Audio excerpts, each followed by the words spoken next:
नमस्ते। आज हमारा सौभाग्य है कि हमारे बीच doctor Sandeep Buddhiraja, clinical director Max Health के आए हैं। डॉक्टर साहब, मैं आपसे पूछना चाहती हूँ कि बरसात के मौसम में तो हम लोग बहुत खुश होते हैं और बेसब्री से इंतज़ार करते हैं, बट आजकल इसके साथ साथ कुछ थोड़ा डर भी लगता है कि मौसम जब बदलता है उसके साथ साथ डेंगू की बीमारी भी बहुत आती है। डॉक्टर साहब, आप बता सकते हैं कि ये बीमारी को प्रिवेंट करने के लिए हम क्या मेजर्स ले सकते हैं? मैं डर का शब्द तो नहीं इस्तेमाल करना चाहूँगा, लेकिन हाँ डेफिनेटली ये है कि मॉनसून के साथ अपनी मेडिकल प्रॉब्लम्स वो लेके आता है। एंड चाहे वो डेंगू हो, चाहे वो मलेरिया हो। अब होता क्या है, क्योंकि टेम्परेचर कम हो जाता है, ह्यूमिडिटी हो जाती है, जिसकी वजह से जो एडीज मॉस्किटो है उसकी पॉपुलेशन बहुत बढ़नी शुरू हो जाती है। तो पिछले कुछ सालों से हम ये देख रहे हैं कि डेंगू का जो प्रेवलेंस है दिल्ली और सराउंडिंग एरियाज़ में, स्पेशली नॉर्थ इंडिया में काफ़ी बढ़ गया है।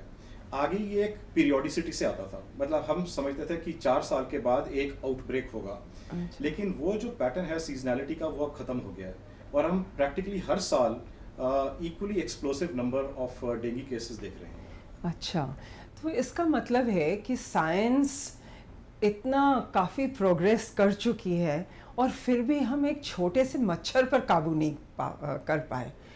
तो आप कुछ ऐसी सजेशंस देंगे जिससे हम लोग अपनी लाइव्स में ये बीमारी प्रिवेंट कर सकें? अगर हम डेंगू या कोई भी मॉस्किटो बॉर्न डिजीज़ की बात करते हैं प्रिवेंशन की, तो उसका प्रिवेंशन है मच्छर से बचना। अब जब हम मच्छर से बचने की बात करते हैं प्रिवेंशन, तो उसमें दो उसके इश्यूज हैं। उसमें एक है कि मच्छर को अपने से काटने से कैसे बचाएं, और दूसरा है हम मॉस्किटो रिप्रोडक्शन या मॉस्किटो की पॉपुलेशन कैसे कम करें, which is more of a public health issue. तो दोनों को हमें डिस्कस करना चाहिए, और एक को नज़रअंदाज करेंगे तो वो स्टोरी पूरी नहीं होती। बिल्कुल। तो जहाँ तक बात है कि अपने आप को हम कैसे बचाएं, जिसको हम बोलते हैं personal protection, personal protective equipment या गियर क्या होना चाहिए। तो सिंस ये जो मॉस्किटो है ये डे बाइटर है, दिन के टाइम काटता है, तो जब बच्चे ग्राउंड में जाते हैं, स्कूल में जाते हैं, फील्ड्स में जाते हैं, तो अपने आप को पूरा कवर रखें। तो फुल स्लीव शर्ट्स हों, फुल पैंट्स हों, सॉक्स हों, इनफैक्ट पैंट्स को सॉक्स के अंदर डाल के रखें, ताकि कोई ऐसी एक्सपोज स्किन का एरिया कम हो जाए जहाँ पे आपको मच्छर काट सकें। दूसरा, आप मॉस्किटो रिपेलेंट्स यूज़ करें, चाहे आप घर के अंदर हो चाहे घर के बाहर हो, आप वो यूज़ करें। सिमिलरली रात को जब सो रहे हैं, नॉर्मली उस टाइम ये मॉस्किटो बाइट नहीं करता, बट अगर आप दिन के टाइम बेड पे हैं तो मेक श्योर कि जिस कमरे में आप हैं या तो वो क्लोज रूम है, एयर कंडीशन रूम है, या फिर मॉस्किटो नेट्स का इस्तेमाल करें। घर के अंदर आप कमरे में बैठे हैं, वहाँ भी आप मॉस्किटो रिपेलेंट्स ऑन करके उनको रखें। मैं ये नहीं कहूँगा कि ये 100% इफेक्टिव तरीके हैं, but this is best one can do.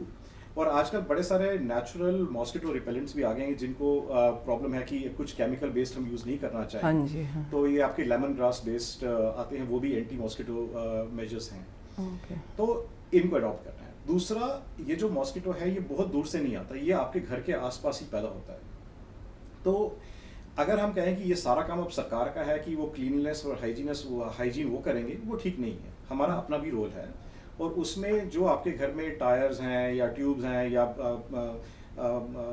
Air conditioning के जो पानी ड्रिप होता है नीचे इकट्ठा हो जाता है, पॉट्स के नीचे पानी इकट्ठा हो जाता है, उन चीज़ों को आप डिस्कार्ड करें ऑन अ रेगुलर बेसिस। जहाँ पे स्टैग्नेंट पानी होगा, घर के छोटे छोटे कलेक्शंस होंगी, वहाँ पे वो मच्छर पैदा होना शुरू हो जाएगा। और एट अ लार्जर लेवल जहाँ पे हम कहते हैं पब्लिक हेल्थ का रोल है, वो बेसिकली है कि at a community level drain साफ रहें, मानसून में पानी इकट्ठा ना हो, रोड साफ रहें, फॉगिंग की जाए, जहाँ पे डेफिनेटली जो आपके सोशल ग्रुप्स हैं या आपके रेजिडेंट वेलफेयर एसोसिएशंस हैं या मिनिस्ट्रीज़ हैं, वहाँ पे बहुत बड़ा उनका रोल होता है। बट कई बार ऐसे भी होता है कि ये प्रिवेंटिव मेजर्स लेने के बाद भी कभी कभी सिम्टम्स या लक्षण दिखते हैं, तो आप ये थोड़ा समझाएंगे? क्योंकि आम मैंने देखा है कि जब बीमारी होती है तो लोगों को पता ही नहीं चलता कि वो डेंगू की बीमारी है कई दिनों के लिए, और फिर उसके बाद क्या होता है कि वो रॉन्ग ट्रीटमेंट ले लेते हैं। तो ये कुछ ऐसे सिम्टम्स हैं आप बताएंगे कि यदि हम देखें तो हम एकदम डॉक्टर के पास जाएं या उसका कुछ ऐसा इलाज करें? इनफैक्ट मैं तो ये कहूँगा कि लोगों में इतनी अवेयरनेस जनरेट हो गई है, क्योंकि अब दिल्ली जैसी जगह में, दिल्ली के आसपास जैसी जगह में हर साल मानसून और मानसून के बाद डेंगू आता है, तो इनफैक्ट अब तो ये है कि मरीज आके जैसे बुखार होता है वो हमसे पूछते हैं हमें डेंगू तो नहीं हो गया। तो एक ये अच्छी बात है कि level of awareness is high, but कई बार इतनी ज़्यादा अवेयरनेस होने की वजह से एक डर, एक खौफ बैठ जाता है, स्पेशली जब हम मीडिया में पढ़ते हैं कोई बड़ी इंपॉर्टेंट पर्सनालिटी की भी डेंगू से डेथ हो गई, तो एक तरह से बिल्कुल क्योस मच जाता है, निराश हो जाते हैं सब, बिल्कुल। बट यस, इस बीमारी में ये है कि अर्ली अगर पिकअप होएगा तो उसमें हम बीमारी को कंटेन कर सकते हैं और बीमारी को सबड्यू करके रख सकते हैं।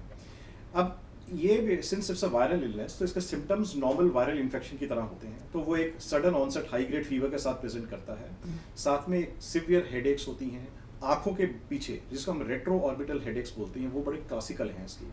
सिवियर बॉडी एक्स, इनफैक्ट इस बुखार का दूसरा नाम है ब्रेक बैक फीवर या ब्रेक बोन फीवर, मतलब इतनी ज़्यादा दर्दें होती हैं आदमी को।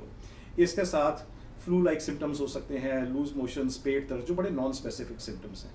बट इस मौसम में जिस किसी को भी फीवर के साथ बॉडी एक्स और हेडेक हो और वो 1-2 दिन में इम्प्रूव नहीं हो रहा हो, तो उसको अपने डॉक्टर के पास, फिजिशियन के पास ज़रूर जाना चाहिए और वो आपको राइट एडवाइस देगा।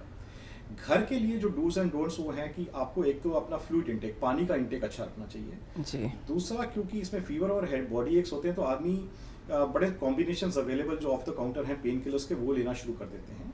इसमें ध्यान ये देना है कि हमें कोई भी एस्पिरिन बेस्ड चीज़ें यूज़ नहीं करनी। जो सिंपल आपके पैरासीटामोल बेस्ड या एसिटामिनोफेन बेस्ड ड्रग्स हैं, जैसे सिंपल क्रोसिन, वो ही सबसे सेफ हैं। अगर हम एस्पिरिन बेस्ड कंपाउंड्स यूज़ करें तो ब्लीडिंग का रिस्क बढ़ जाता है।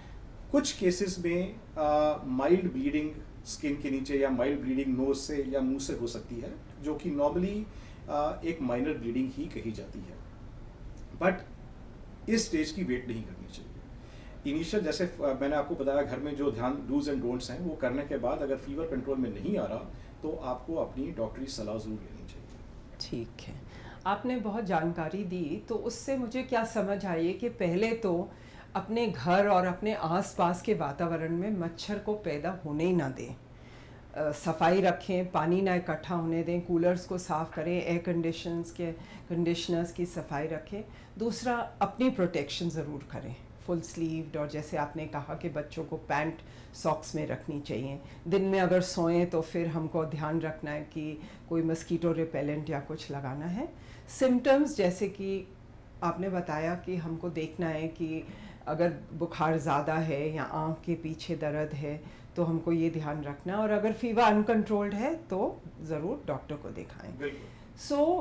इसमें 2 चीज़ें मुझे समझ आ रही हैं। एक तो कि हाँ, अवश्य ये गंभीर समस्या हो सकती है यदि उसको टाइम पर हम ना संभालें, और हम सुनते भी हैं कि कई ऐसे केसेस फेटल होते हैं। बट जैसे आपने कहा कि डरना नहीं चाहिए, डरने की कोई ऐसी बात नहीं है। प्रिवेंटिव मेजर्स भी हम लें, सिम्टम्स को समझें भी, और फिर ज़रूरत पड़े मेडिकल एडवाइस तो ज़रूर लें, और फिर आई थिंक हम लोग इसको मैनेज कर सकते हैं। इसमें बस मैं एक चीज़ और ऐड करना चाहूँगा कि मेजॉरिटी टाइम्स ये जो बीमारी होती है ये बहुत सीरियस रूप धारण नहीं करती। अच्छा। लेकिन जो केसेस जो सुनने को नॉर्मली मिलते हैं वहाँ पे हम कहते हैं कि इतनी डेंगू रिलेटेड डेथ्स हो गई, ये ब्लीडिंग हो गया, ये कॉम्प्लिकेशन हो गया। तो ये हमें ध्यान जरूर रखना है कि एक स्पेक्ट्रम होता है इलनेस का, बहुत माइल्ड से लेके बहुत मेजर केसेस, सिवियर केसेस और डेथ, ये नोन है इस बीमारी में। और जो मेजर कॉम्प्लिकेशंस इस बीमारी में हैं उनको हम बोलते हैं डेंगू हेमोरेजिक फीवर, जिसमें एक्सपेक्टेड से ज़्यादा ब्लीडिंग होने का रिस्क रहता है। एंड इसका भी एक सीवियर फॉर्म है जिसको हम डेंगू शॉक सिंड्रोम बोलते हैं, कि आदमी डेंगू की वजह से शॉक में चला जाता है, और इन केसेस में फेटेलिटीज, डेथ्स रिपोर्टेड हैं। तो हर एपिडेमिक में, हर आउटब्रेक में ऐसे सीवियर केसेस होंगे, but large majority of such cases इनको कुछ हद तक प्रिवेंट किया जा सकता है अगर हम उनको टाइमली पिकअप करें और टाइमली इंटरवीन करें।